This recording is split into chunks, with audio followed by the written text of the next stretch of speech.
Bill O'Brien told the Houston Chronicle that he was going to join his players in kneeling during the national anthem.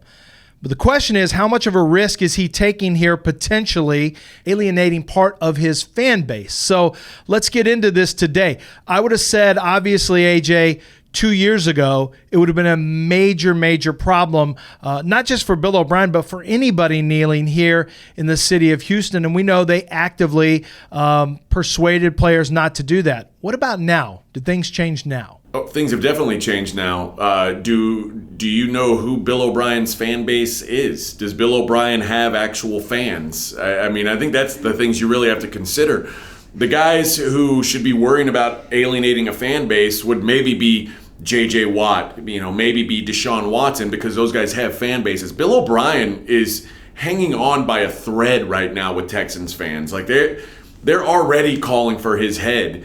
I don't think that this. Now imagine how Texans fan feels about Bill O'Brien if he suddenly has beef with Deshaun Watson or something like that. I mean, now it's just disaster level. So I don't think there's really any risk involved with this. This isn't, I was thinking about the Mike Gundy and Chuba Hubbard situation, and would Mike Gundy risk alienating, his fan base? And the answer is yes, but you risk things even more when you don't have the support of your team. And if Chuba Hubbard walks away from Oklahoma State over that, which it looks like he's not going to, but if he did, then suddenly Mike Gundy's got real issues.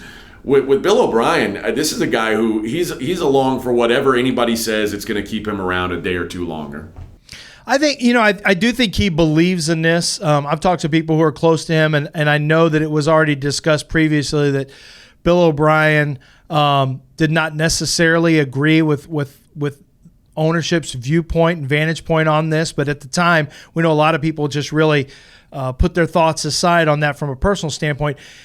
The talking points have changed drastically with the NFL, with players, with a lot of players who are against kneeling and things like that. I understand that.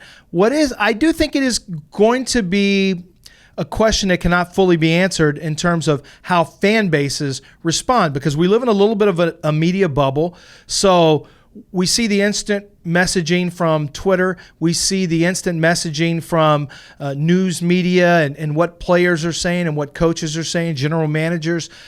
I do think it's a little bit of an unknown still in terms of how fan bases will respond. But, here's the funny thing. Does it really matter? What, you're not going to go to the game?